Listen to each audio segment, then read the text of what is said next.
Elenda Saint of Dusk is a commander from Magic the Gathering's Foundation set that wants to use your big brain for some life gain. She starts off with lifelink and hexproof from instants in order to make sure she could swing and deal some damage, getting additional stats when you gain more life,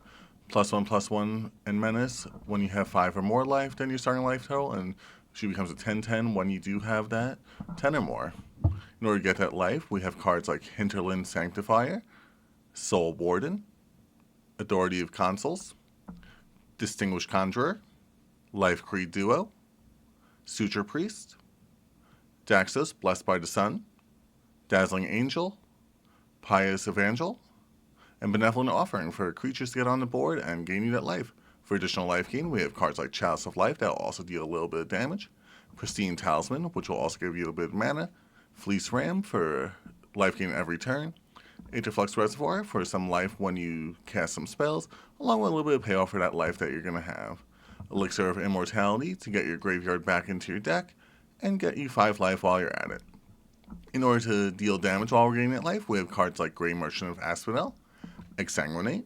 Exquisite Blood, Sanguine Bond, Astarion the Decadent, Marauding Blight Priest,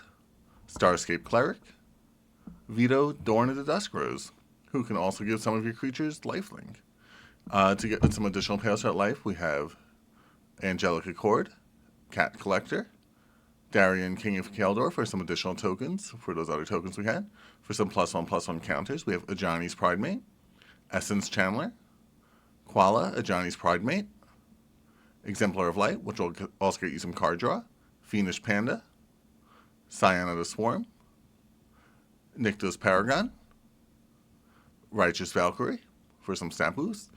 Cleric Class and Leyline of Hope, and Rock's Faithmaker, which will also get you that additional life on top of that life you've been gaining. Reanimate will help us get some creatures back, Whip of Erebos for that lifelink, for some draw power of Dire Sight, Read the Bones. For these cards, we don't really care about the life loss while we're at it. Risky Shortcut, Survival Cache, Cut a Deal, Dark Tutelage, and Well of Lost Dreams for the draw off that life gain as well on that one.